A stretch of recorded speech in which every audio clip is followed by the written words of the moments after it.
Friday is here, and guess what? It's still hot outside across Texas. How are we looking as we head into early July? And what about tropical mischief? Let's talk about it in this Friday edition of the Texas Weather Roundup.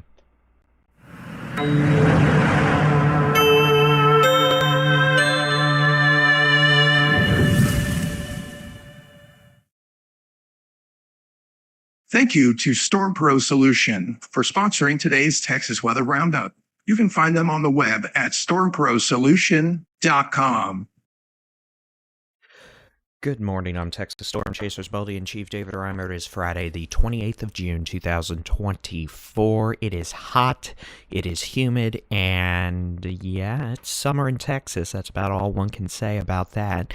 Yeah, it is pretty darn hot right now. Soil moisture across at least the eastern two-thirds of the state remains on the high side, which is why we're dealing with these more humid, atrocious days with heat index values at times at 110 to 115 degrees yesterday in parts of Texoma, North Texas, and then, really the eastern half of the state with heat index values over 110, which is why many of you are complaining it's hot and humid out. Yes, it is. This isn't our, dry heat, or we kind of did the same thing last year, to be honest. We ended up going from a very wet June to a hot July, a lot of soil moisture, so it was very humid, but then we dried out very quickly. The humidity came down, but then, the temperatures went up because dry air heats more efficiently, and, then we also burned because we had a very active August into September in the wildfire department. Let's take a look at the high-res rapid refresh model for today, tonight, into Saturday.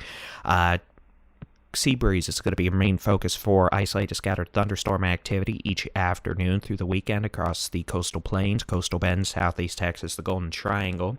We could also see some monsoonal moisture across the panhandle of Texas and the borderland and far west Texas. That could bring a quick downpour to a few lucky folks, but otherwise a majority, if not all of the state, expected to receive under a tenth of an inch of rain over the next 5 to 7 days. And the best chance of rain may end up being the Rio Grande Valley, deep south Texas, early next week, as one tropical disturbance, a blob if you prefer, influences that region. Otherwise, the rest of the state, outside of a rogue shower or storm, it's not going to rain any way, shape, or form. Let's go ahead and take a look at the wildfire outlook the next couple of days from the Texas A&M Forest Service. Moderate to high wildfire danger across a majority of the state. Initial attack activity remains fairly well in hand. We are still seeing some increasing grass fire issues, but definitely no major extended attack activity anticipated over the next several days. We're still a few weeks off from that if we don't have any rain to maintain above average temperatures.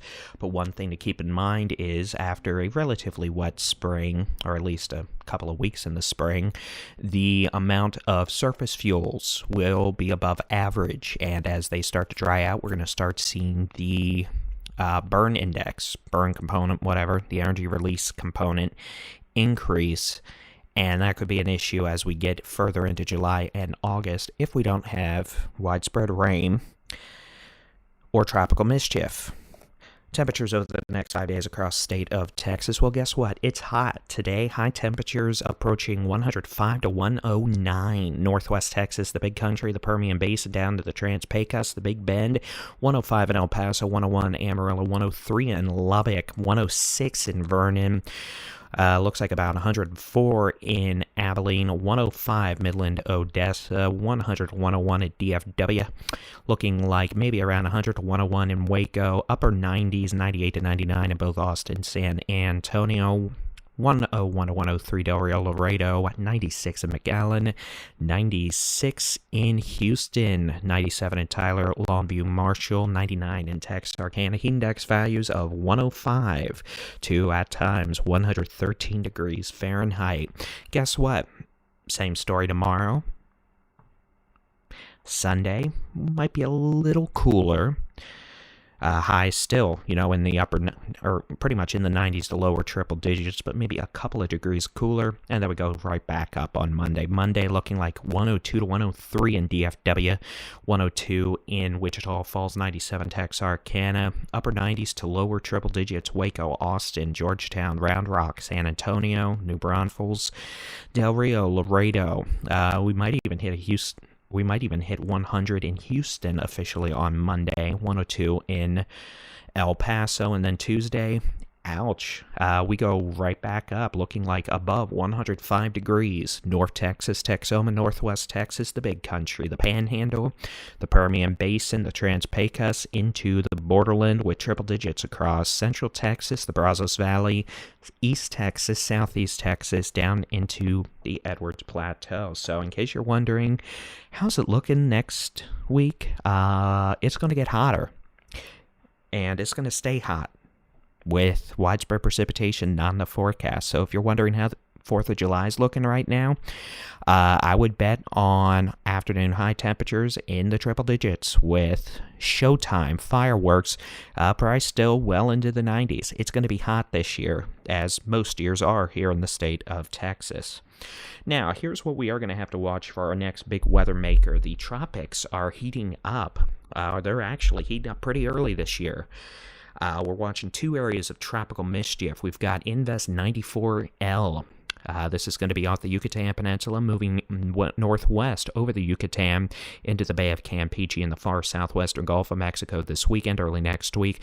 That may result in some moisture being pushed into the Rio Grande Valley with maybe some scattered showers and storms. Not expected to be a big deal, only a low chance of becoming a tropical depression. The system, Invest 95L, several hundred miles east of Leeward Islands in the open Atlantic, is a different story. That is likely to become Beryl. Well, probably today. By the time you watch this, it might actually already be Beryl. As we deal with this system is likely to become a hurricane. It could be a pretty rowdy one at that, as it moves west into the Caribbean early next week, as it moves west-northwest. It's pretty darn early in the season for this kind of a system. Sure, these are pretty common in, August and September, but it's late June, early July. It's not typically that early in the season. You see these kind of long-lived, long-duration systems coming out of the open Atlantic. Depending on what the overall development of this system is, it could, be a threat to the Leeward Islands. It could be a threat to maybe in Puerto Rico. And then once it's in the Caribbean, there's a couple possible scenarios. It could get pushed west into Mexico. It could move over the Yucatan Peninsula in about a week to 8 days. Or it could get pushed north and end up in the open Atlantic around Florida or east of Florida. This is going to be one we're going to watch, though, just in case over the long range. At this point, if it made it into the Gulf of Mexico, which, there's a small chance it might, that would be in about probably 8 to 9 days, so next weekend. And if for some reason, by, some small chance it were to impact, the western Gulf of Mexico, it would probably be in about 10 to 11 days. But I wouldn't be completely surprised here if by Monday we're talking about a system that's not even going to be an issue for the Gulf of Mexico. But this is going to be one we're going to watch a bit carefully, just because it is that time of year. All right, let's take a look. It is Friday, ladies and gentlemen, which means we got some shout-outs to do here on the Texas Weather Center Spinny Doomers list. Thank you to all those who have subscribed to us. Spinny Doomer-wise, got to give r/Tornado Chats, Jacob Benitez, Manda Cakes, Anthony Pelosi, Ryan Tucker, and Jacqueline Alvarez. Thank you for being Spinny Doomers here on the Texas Weather Center. A mostly quiet weekend expected in the weather department across the state, excluding the fact it's going to be hot, which means, yes, indeed, ladies and gentlemen, we're going to get to maintain a normal schedule, which means you're probably not going to see me again until bright and early Monday morning with your next Texas Weather Roundup. As always, you can get your local weather forecast, interactive weather radars, daily Texas weather roundups, and more in the free Texas Storm Chasers mobile app. Just search for Texas Storm Chasers where you download apps for your device. And as always, on the web, TexasStormChasers.com. We'll chat with you all again on Monday. Have a great weekend. God bless.